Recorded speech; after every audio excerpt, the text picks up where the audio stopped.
Et on a à nos côtés un certain nombre d'élus qui vont certainement nous donner un peu plus d'informations. Alors je passe à côté de Jean-Claude Gaudin. Jean-Claude Gaudin, sénateur maire de Marseille, merci beaucoup d'abord d'être présent au Forum des entrepreneurs. Alors évidemment, on va vous demander tout de suite quelles sont un peu vos réactions par rapport aux annonces de Jean-Marc Ayrault et du gouvernement hier. Est-ce que c'est une vraie bonne nouvelle pour Marseille ou c'est des effets d'annonce sur lesquels vous allez être vigilant? Jean-Claude Gaudin.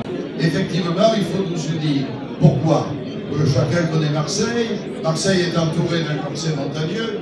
La richesse est de l'autre côté. Et nous, avec 862 000 habitants, nous avons toutes les charges de centralité. Et Marseille ne veut pas être hégémonique, veut bien partager avec les autres communes et pas avoir toutes les charges de centralité.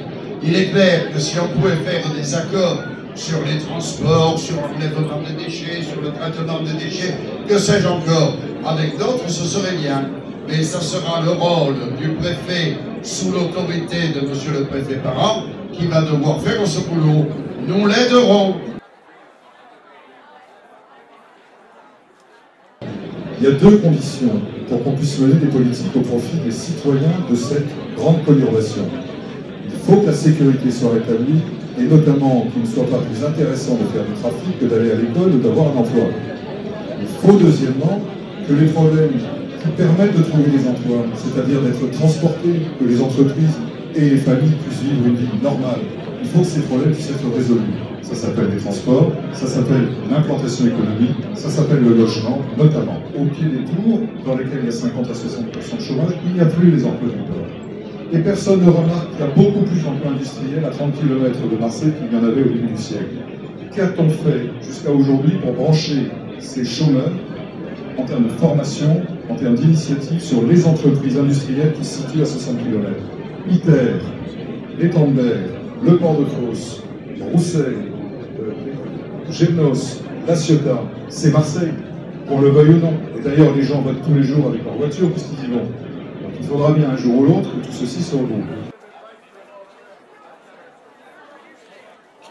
Moi, je pense qu'il faut être dans l'explication. Vous avez vu peut-être le texte officiel qui a été transmis hier soir par Matignon. Il parle de compétences bien précises. Il parle de transport, il parle de développement économique, il parle de zone d'entreprise. Il ne parle pas de marier les gens, de donner des permis de construire. Et moi j'ajoute, c'est une proposition que j'ai faite à Matignon, notamment pour la communauté urbaine de Marseille. Nous avons une compétence qui est les déchets et la propreté. Et moi je considère que les déchets c'est une compétence métropolitaine.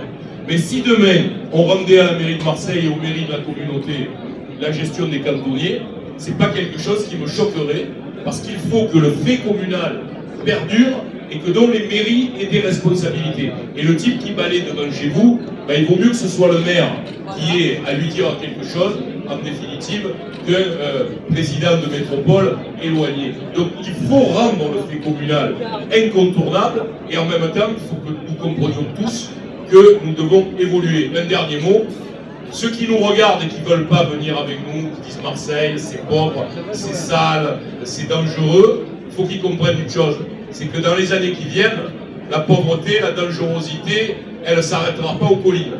Et que s'ils ne travaillent pas avec nous pour le développement économique, un jour, ils auront les mêmes problèmes que nous avons. Alors, on leur donne la possibilité de faire autrement. Je crois qu'il faut qu'ils saisissent la main du Premier ministre. Au plus nous serons ensemble, au mieux ça vaudra. Et le grand patron des faux, il a aussi compris ce que je voulais dire.